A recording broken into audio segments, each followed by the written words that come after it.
ഇപ്പോൾ നമുക്ക് രശ്മിയിലേക്കൊന്ന് പോകേണ്ടതുണ്ട്. രശ്മി ഇപ്പോൾ ഉള്ളത് സേവാഭാരതിയുടെ ഒരു സേവന കേന്ദ്രത്തിലാണ്.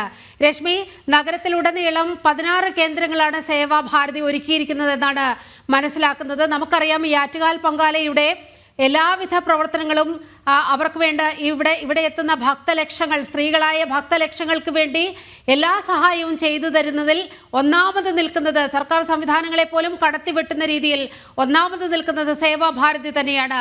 ആ സേവാഭാരതിയുടെ കേന്ദ്രത്തിൽ നിന്നാണ് രശ്മി സംസാരിക്കുന്നത്. എങ്ങനെയൊക്കെയാണ് അവിടുത്തെ പ്രവർത്തനങ്ങൾ? നീലിമ, ഈ ആറ്റുകാൽ പൊങ്കാലയിൽ എടുത്തു പറയേണ്ട ഒന്ന് തന്നെയാണ് സേവാഭാരതിയുടെ പ്രവർത്തനം. ഞാനിപ്പോൾ ആറ്റുകാൽ ക്ഷേത്രത്തിന് സമീപം, ആ ക്ഷേത്ര പരിസരത്തിന് സമീപമുള്ള സേവാഭാരതിയുടെ വൈദ്യസഹായ കേന്ദ്രത്തിലാണ്. തിരുവനന്തപുരം നഗരത്തിൽ തന്നെ ഏതാണ്ട് 16ഓളം കേന്ദ്രങ്ങൾ സേവാഭാരതിയുടേതായിട്ടുണ്ട്. നമുക്കറിയാം, ഈ പൊരി വെയിലത്താണ് അമ്മമാർ പൊങ്കാല അർപ്പിക്കുന്നത്. അതും മുൻപുള്ള വർഷങ്ങളെക്കാൾ അതിഭയങ്കരമായിട്ടുള്ള ചൂട് നിലവിൽ അനുഭവപ്പെടുന്നുണ്ട്. അതുകൊണ്ട് തന്നെ പലരും ശരീരമൊക്കെ തളർന്നു വീണ് ഇവിടേക്ക് എത്തുന്നുണ്ട്. അവർക്ക് അടിയന്തരമായി വൈദ്യസഹായം ഉറപ്പാക്കുകയാണ് സേവാഭാരതിയുടെ നേതൃത്വത്തിൽ ചെയ്തുകൊണ്ടിരിക്കുന്നത്. വളരെ മികച്ച ഒരു പ്രവർത്തനം. എന്താണ് പറയാനുള്ളത്?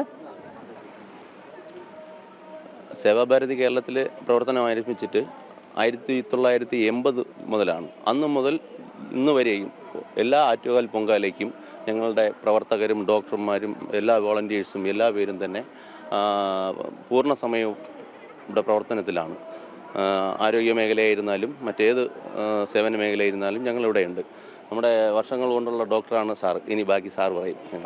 ഡോക്ടർ, എന്താണ് പറയാനുള്ളത്? ഇപ്പോൾ നിരവധി പേര് ഈ ചൂട് സഹിക്കാൻ പറ്റാതൊക്കെ തളർന്നു വീണ് ഇവിടേക്ക് എത്തുന്നുണ്ട്. അവർക്കെല്ലാം സേവാഭാരതി വൈദ്യസഹായം നൽകുകയാണ്. തീർച്ചയായിട്ടും. കാര്യം നമ്മളോടൊക്കെ തന്നെ പരമാവധി നമ്മളിവിടെ ചെയ്യുന്നുണ്ട്. ഞങ്ങളിപ്പോൾ 3 പേരുണ്ട്. ഞാനുണ്ട്, ഡോക്ടർ വിദ്യ ഉണ്ട്, ഡോക്ടർ ഗീതയുണ്ട്. അപ്പോൾ ഞങ്ങൾ 3 പേരും കൂടി രാവിലെ മുതലേ ഇത് തന്നെയാണ്. കാര്യം എന്ന് വെച്ചാൽ ഈ കഴിഞ്ഞ 10 ദിവസവും, 10 ഈ കഴിഞ്ഞ 8 ദിവസവും ഇന്നും കൂട്ടി 9 ദിവസവും ഞങ്ങൾക്ക് ഇത് തന്നെയാണ് ജോലി. കാര്യം ഞങ്ങളുടെ ജോലി സേവ എന്നുള്ളതാണ്. സേവകൻ എന്നുള്ള നിലയിൽ ഞങ്ങൾ സേവനം ചെയ്യണം. അപ്പോൾ ഇവിടെ അമ്മയെ കാണാൻ വരുന്നവർക്ക് എന്തെങ്കിലും ഇത് പോരായ്മ പറ്റിയാൽ അത് പരിഹരിക്കുക എന്നുള്ളതാണ് നമ്മുടെ ധർമ്മം. ആ കഴിഞ്ഞ 20 വർഷമായിട്ട് ഞാനിവിടെ ഉണ്ട്.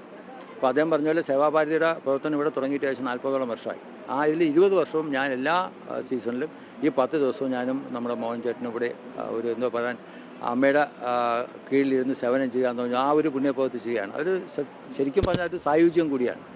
എന്തൊക്കെയാണ് അടിയന്തര ചികിത്സയാണോ നൽകുന്നത്? എന്തൊക്കെ ചികിത്സ? അടിയന്തര ചികിത്സയെ നമുക്കിവിടെ ചെയ്യാൻ പറ്റുള്ളൂ. ഇപ്പോൾ ഒരാൾ പെട്ടെന്ന് പെയിൻറ്റ് ചെയ്ത് വീണു, അല്ലെങ്കിൽ ഹൈപ്പോഗ്ലൈസെമിക് ഷുഗർ കുറഞ്ഞിട്ട്, അല്ലെങ്കിൽ BP ആയിട്ട് അങ്ങനെയൊക്കെ വീണ് കഴിഞ്ഞാൽ അവരെ കൊണ്ടുവന്ന് ഫസ്റ്റ് എയ്ഡ് കൊടുക്കുക. അത് നമുക്ക് ഹോസ്പിറ്റലൈസ് ചെയ്യേണ്ടി വരികയാണെങ്കിൽ നമ്മൾ റെഫർ ചെയ്യും. അത്രേ ഉള്ളൂ. ഡോക്ടർ MS വിജയകുമാറാണ് നമ്മളോട് സംസാരിച്ചത്. കഴിഞ്ഞ 40 വർഷമായി സേവാഭാരതി ഈ രംഗത്ത് സജീവമാണ്. ഇവിടെ നിരവധി ആളുകൾ ഇവിടേക്ക് ചികിത്സ തേടി എത്തുന്നുണ്ട്. അവർക്കൊക്കെ തന്നെ ആവശ്യമായിട്ടുള്ള ORS ആണെങ്കിലും ഏറ്റവും അടിയന്തരമായിട്ടുള്ള ചികിത്സയൊക്കെ നൽകി വരികയാണ്. അതോടൊപ്പം തന്നെ തിരുവനന്തപുരത്ത് മറ്റ് ഇടങ്ങളിലും, അത് ആരോഗ്യ രംഗത്ത് മാത്രമല്ല, ഭക്ഷണത്തിന്റെ കാര്യത്തിലാണെങ്കിലും, അതോടൊപ്പം തന്നെ പൊങ്കാല അർപ്പിക്കുന്നവർക്ക് എല്ലാ അടിയന്തര സഹായവും സേവാഭാരതി നൽകി വരികയാണ്. ചേട്ടാ, എന്താണ് പറയാനുള്ളത്? സേവാഭാരതി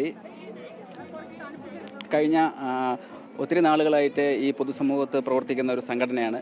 ഞങ്ങൾക്ക് മെഡിക്കൽ കോളേജിലായാലും അതുപോലെ തന്നെ ഈ ആറ്റുകാൽ പൊങ്കാല ദിവസമായിട്ട് ഇന്ന് തന്നെ ഞങ്ങളുടെ ആറ്റുകാൽ അമ്പലത്തിൻ്റെ നടയിലും അമ്മയുടെ ഈ തിരുനടയിലും, കൂടാതെ തന്നെ 16ഓളം സ്ഥലങ്ങളിൽ ഞങ്ങളുടെ സന്നദ്ധ പ്രവർത്തകർ ഇതുപോലെ സന്നദ്ധ വർക്കുകളിൽ ഏർപ്പെട്ട് നിൽക്കുകയാണ്. അപ്പോൾ ഇവിടെ വരുന്ന ഭക്തജനങ്ങൾക്ക് ഉണ്ടാകുന്ന ശാരീരികമായി ഉണ്ടാകുന്ന ബുദ്ധിമുട്ടുകൾക്കും അവർക്ക് വേണ്ടുന്ന സഹായം, ഇപ്പോൾ ഞങ്ങൾ ഇന്നലെ മുതൽ ഈ വൈദ്യസഹായ കേന്ദ്രം ഇവിടെ പ്രവർത്തിക്കുകയാണ്. അപ്പോൾ പൊതുരംഗത്ത് ഞങ്ങൾ വളരെ നിറസാന്നിധ്യത്തോടുകൂടി പ്രവർത്തിക്കുന്ന ഒരു സംഘടന എന്നതിൽ നമുക്ക് തീർച്ചയായിട്ടും അഭിമാനം. വൈദ്യസഹായത്തിനപ്പുറം മറ്റെന്തൊക്കെയാണ് നമ്മൾ ചെയ്തത് ഈ പൊങ്കാലയോടനുബന്ധിച്ച്? വൈദ്യസഹായത്തിന് പുറമെ പാലിയേറ്റീവ്, ഭക്ഷണം, വെള്ളം, അങ്ങനെ തുടങ്ങിയ ഒരു ഭക്തയ്ക്ക് അല്ലെങ്കിൽ ഒരു അമ്മയ്ക്ക് എന്തൊക്കെ ആണ് ഈ പൊങ്കാല ഇടുന്ന അവസരത്തിൽ ആവശ്യമുണ്ടോ അതിനെല്ലാം നൽകുവാൻ സംഘടന തയ്യാറാണ്. അതിലേക്കാണ് ഞങ്ങളുടെ പ്രവർത്തകരെ, വോളണ്ടിയേഴ്സ് ഞങ്ങൾ ഈ പ്രവർത്തന മേഖലയിൽ ഇവിടെ സജീവമായിട്ട് നിൽക്കുന്നത്. ഇപ്പോൾ ക്ഷേത്രത്തിന്റെ തിരുനടയിലും ഇവിടെയും 2 കേന്ദ്രങ്ങൾ, തിരുവനന്തപുരം നഗരത്തിൽ മൊത്തത്തിൽ 16. മൊത്തത്തിൽ 53 കേന്ദ്രങ്ങളിൽ ഞങ്ങളുടെ സാന്നിധ്യമുണ്ട്. ഇവിടെ മണക്കാടുണ്ട്, ഈസ്റ്റ് പോർട്ടുണ്ട്, ഇത് അമ്മയുടെ നടയിലാണ്, പിന്നെ കിള്ളിപ്പാലം, അങ്ങനെ പല സ്ഥലങ്ങളിലും ഞങ്ങളുടെ വോളണ്ടിയേഴ്സ് ഇപ്പോൾ ആക്റ്റീവായിട്ട് നിൽക്കുന്നുണ്ട്. പൊങ്കാലയോടനുബന്ധിച്ച് സേവാഭാരതി അത് വൈദ്യസഹായ മേഖലയിൽ മാത്രമല്ല, പൊങ്കാല അർപ്പിക്കുന്നവർക്ക് എന്ത് തരത്തിലുള്ള ബുദ്ധിമുട്ടുകൾ ഉണ്ടായാലും അവർക്കൊക്കെ തന്നെ സഹായമായി സേവാഭാരതി എത്തുന്നുണ്ട്. എന്താ സുഖമില്ലാതാണ് വന്നത്? എനിക്ക് പ്രശ്നമൊന്നുമില്ല. മോള് പൊങ്കാല ചെയ്തുകൊണ്ടിരുന്നപ്പം ആ സമയത്ത് ഭയങ്കരമായിട്ട് കരഞ്ഞു. അപ്പം അച്ഛൻ ഇവിടെ കൊണ്ടുവന്നു. അപ്പം കുറച്ച് നേരം ഒരു 1.5 hours പോലെ ഇവിടെ നോക്കിയത്. സേവാഭാരതി ഇങ്ങനെ ഒരു സഹായം നൽകിയതിനെ കുറിച്ച് എന്താണ്? വളരെ നന്ദിയുണ്ട്. ബിക്കോസ് ഈ ഇത്ര വലിയ ചൂടത്ത് കുഞ്ഞിനെ അതിനകത്ത് നിർത്തുന്നത് വലിയ ഒരു റിസ്ക്കാണ്. കുഞ്ഞിന് ഓൾറെഡി ഞങ്ങൾ ട്രാവൽ ചെയ്ത് ബാംഗ്ലൂരിൽ നിന്നാണ് വന്നത് ഒരു ദിവസം മുമ്പ്. അപ്പം അതിന് ഉറക്കമില്ലായിരുന്നു, ഇന്നലെ അതുപോലെ ഉറക്കമില്ലായിരുന്നു. സോ കുഞ്ഞ് ആകെപ്പാടെ വലിയ ഒരു കഷ്ടത്തിലായിരുന്നു. എന്തായാലും നന്ദിയുണ്ട്. ഇപ്പൊ കുഞ്ഞ് ഓക്കെ ആയി.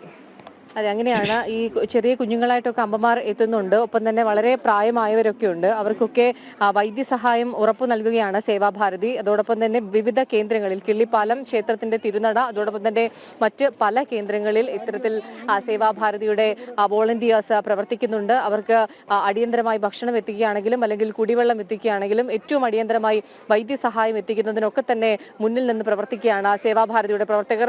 നീലിമ സൂചിപ്പിച്ചതുപോലെ തന്നെ സർക്കാരിന്റെ സംഘടനകളെയൊക്കെ തന്നെ അല്ലെങ്കിൽ കോർപ്പറേഷന്റെ ഒക്കെ പ്രവർത്തകരെക്കാൾ ഒരു പടി മറികടന്നുകൊണ്ടാണ് സേവാഭാരതി. രശ്മി അത് തന്നെയാണ് പറഞ്ഞത്. സർക്കാർ സംവിധാനങ്ങളെയൊക്കെ കടത്തിവെട്ടുന്ന രീതിയിലാണ് സേവാഭാരതിയുടെ പ്രവർത്തനങ്ങൾ.